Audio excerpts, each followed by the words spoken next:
Juneteenth is about celebrating a generation. I call it the Juneteenth generation. And these are people who were born between 1865, when Juneteenth happened. We know that's June 19th, 1865. And to me, it goes to about 1930.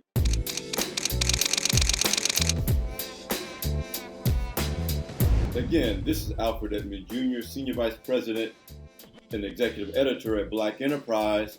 And this is a special bonus edition of my show, Beyond the Hype, for Juneteenth. No guests on the show, at least no guests in the traditional sense. And again, this is a bonus edition that I'm recording at the same time I'm doing an Instagram Live in celebration of Juneteenth. Listen, if you're not watching now, you catch this later, you can watch the full episode also on the Black Enterprise YouTube channel, which I hope you will visit, like, share, subscribe. It may also be on some other Black Enterprise social platforms. But again, this is a very impromptu thing, and we're doing this for the first time live that I'm also simultaneously recording as a bonus episode of the Beyond the Hype series for Black Enterprise. Listen, we're doing this to celebrate Juneteenth. And the topic of this live is what I'm calling the Juneteenth generation. And that's what we really are celebrating today, I hope. That's what I'm celebrating. Let me give you a little background as to why I decided to do this today. Listen, we've been celebrating the King holiday, celebrating the Reverend Dr. Martin Luther King for many, many years now. And that is a holiday that's centered around an African-American individual who obviously was a leader of a transformational movement, not only for our nation and the world, the traditional civil rights movement. We also have Black History Month, which is also about exceptional individuals and events, Black people and events impacting the nation and the world that were driven by Black people and events. But again, very much focused on individual achievers across many generations, many eras, and even internationally, whether we talk about Nelson Mandela, Dr. King again, Malcolm X, Harriet Tubman, going all the way up to the president, and First Lady Michelle and Barack Obama. So this is our chance to really celebrate Black achievement and Black excellence and its impact and contributions to America and the world during the whole month of February. Of course, at Black Enterprise, it's Black History Month all the time. But again, that's a celebration of, again, individuals and events. Where does Juneteenth fit in that context? Well, for me, Juneteenth is about celebrating a generation. I call it the Juneteenth generation. And these are people who were born between 1865, when Juneteenth happened. We know that's June 19th, 1865. And to me, it goes to about 1930.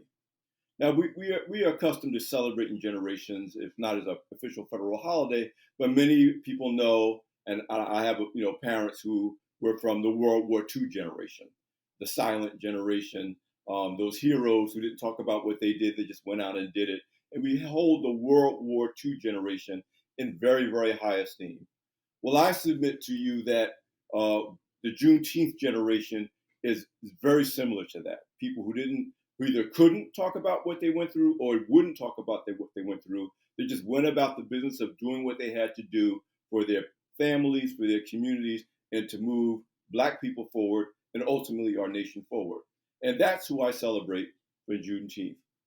What I'm going to talk about for the minutes that you're joining me on this live and ultimately on Beyond the Hype for this special bonus episode is a member of the Juneteenth generation. And it's going to bring home the fact that the Juneteenth generation, you probably knew people from the Juneteenth generation. In fact, if you're a baby boomer, the likelihood is that your grandparents, and certainly your great-grandparents, were from the Juneteenth generation. Again, anyone born between 1865 and 1930, I call members of the Juneteenth generation.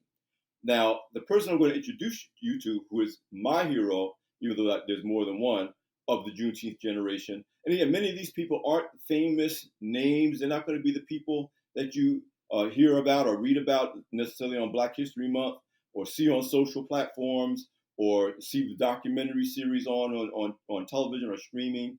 But they are heroes nonetheless. But they're heroes of a generation that didn't have access to media, that didn't have a voice of their own in many cases because slavery forbid that, enslavement made that impossible. Yet they are just as important, and their stories are just as important as the heroes that we do know about. This is an American story, and the person I'm about to introduce you to, I will say, I talked about to my kids and family members, but I've never shared in a public forum until this Juneteenth.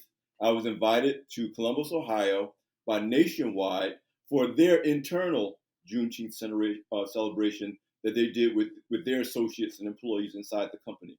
And I was privileged to come to be their fireside chat speaker on the subject of legacy, resilience, and leadership.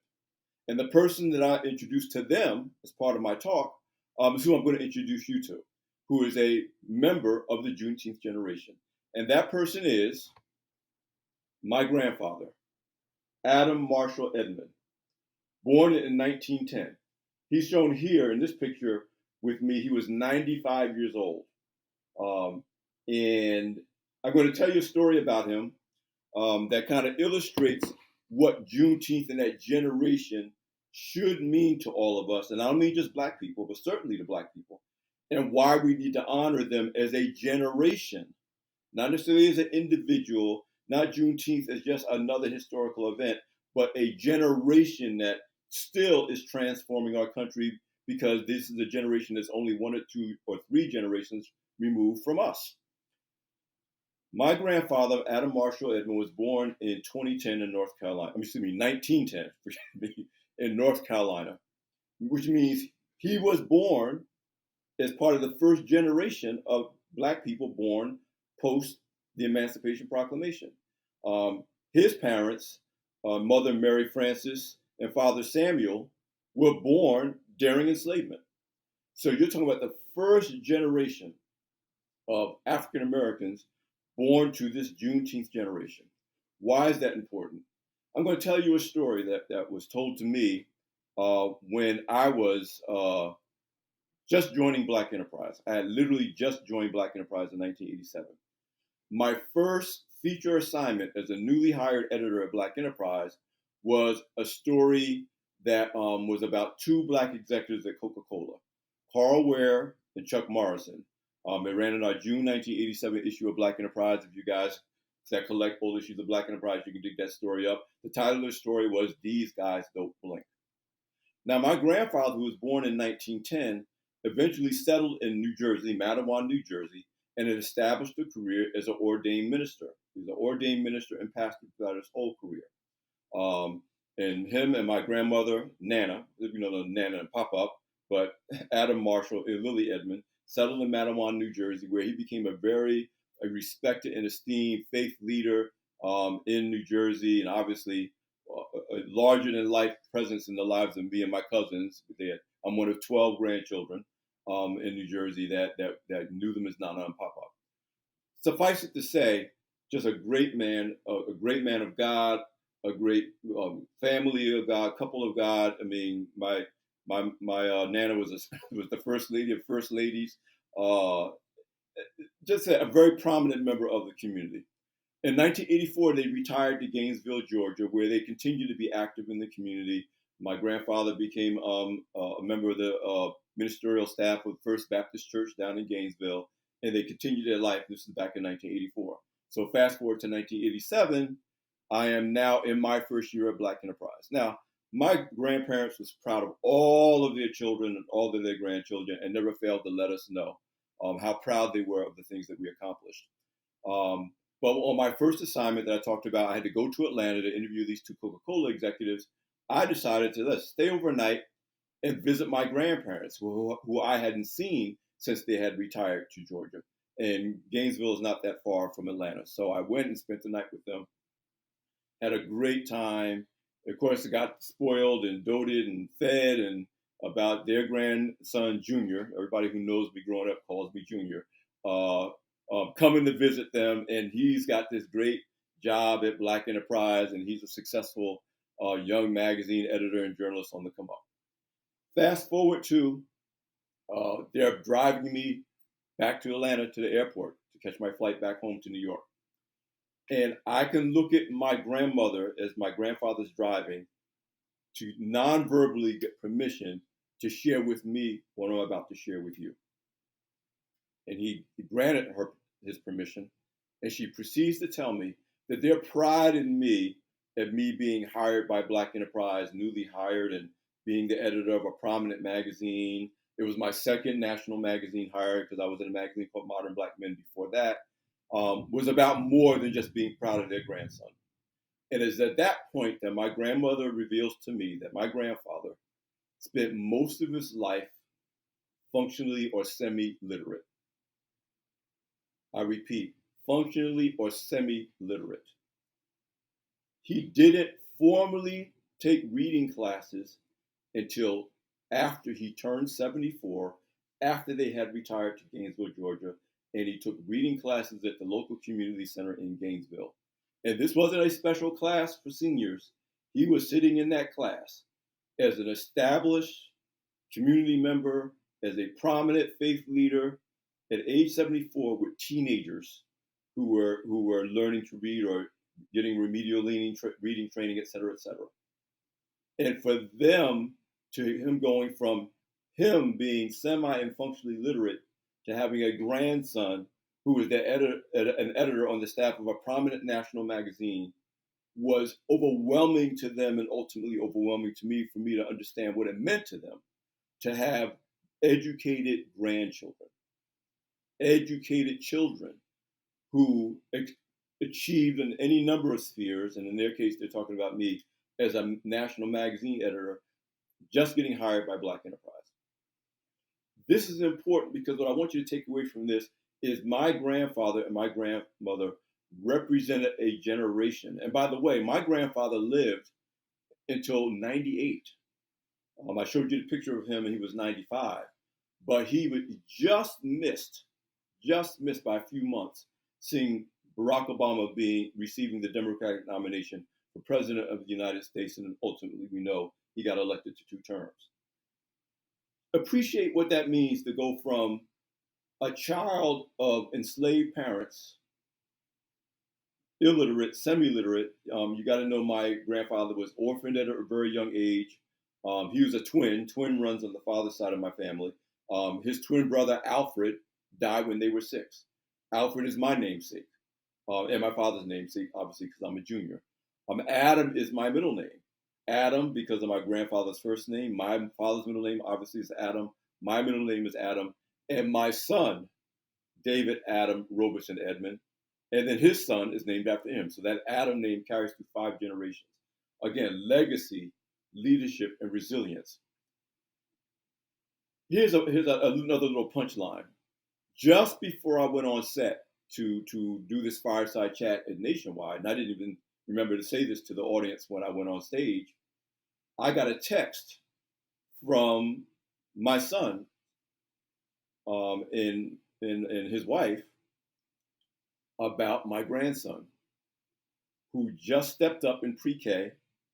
For you, those of you know, stepping up is a kind of a graduation, and they step up, and he got, as a 4-year-old, the outstanding reader recognition in his age group. So again, 5 generations, and I was an early reader, my children were all early readers, and my parents and my aunts and uncles are all early readers, coming from a Black man born in the Juneteenth generation. And anybody who understands what that means knows that not only, it wasn't that he chose to be illiterate, he came from a generation of people for which it was against the law in many cases. It was risking your life in many cases to either learn to read or let white people know you knew how to read. That was something you did at the risk of your own life. And so to go from that to this, that's what I want us to really celebrate. That's what I celebrate this Juneteenth. It's an entire generation of people who will be in many ways nameless and faceless unless we tell the story. So for this special recording for Beyond the Hype, this special live that I'm doing right now, in addition to the barbecues, in addition to volunteering, because I know a lot of my friends are using this as a day to volunteer in the community, which is wonderful. In addition to going to music festivals, There's a great concert at the Harold Washington Cultural Center today with Kindred and the Family Soul. All of that is wonderful, and we should lean into that. And by the way, I'm not just talking about Black people. In many parts of the country, Juneteenth has always been a multicultural celebration. Native Americans, in particular, are a big part of this celebration in certain parts of the country.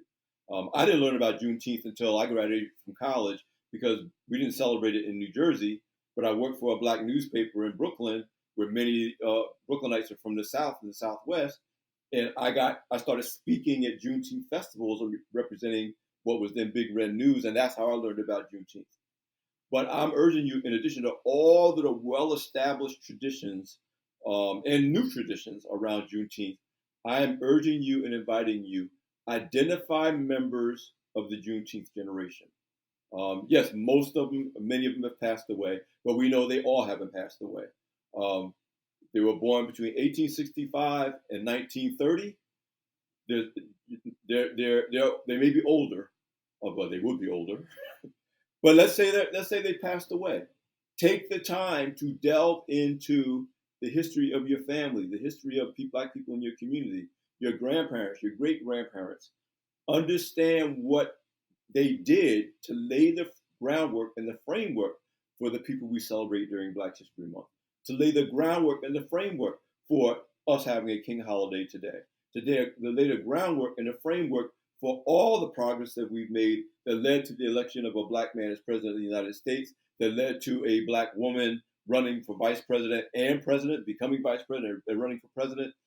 This generation is foundational to where our country has been able to go and where it will go in the future.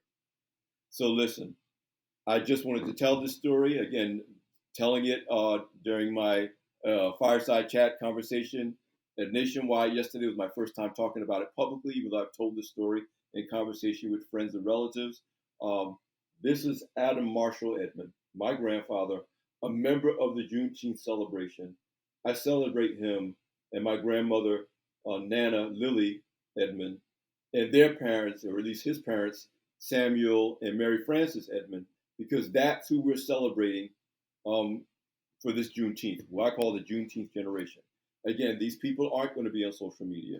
You're not going to find old video clips of them that you can resurface as a reel on your Instagram or your TikTok. But if we're really going to celebrate this holiday in a meaningful way, this is a great time to dig into your family history, to dig into your community history, and find out more about the Juneteenth generation. Listen, guys, I appreciate this. Again, it's the first time I've done this. If I haven't been interacting with you on the live, it's because I'm kind of recording this live along with my normal recording apparatus for Beyond the Hype. My producers agreed he's going to package this up so this will be viewable on the Beyond the Hype platform and Black Enterprise on YouTube throughout Juneteenth weekend and beyond. And I just hope it inspires you to bring more meaning to this holiday as we celebrate it year after year after year.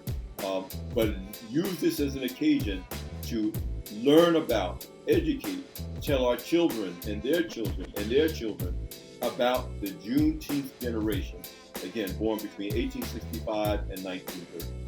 I hope you guys enjoyed this. I'm not going to jump off the live. I am going to jump off my show for Beyond the Hype. This is a special bonus edition of Beyond the Hype. I'm Marshal Edmond Jr., Senior Vice President and Executive Editor of Black Enterprise. Please like, share, subscribe to our YouTube channel, and of course follow Black Enterprise across all of our social channels. And thanks for joining me. Happy Juneteenth. We'll see you next time on Beyond the Hype. For more than 5 decades, we've had your back. Beyond the Hype and Black Enterprise have everything you need to elevate your excellence.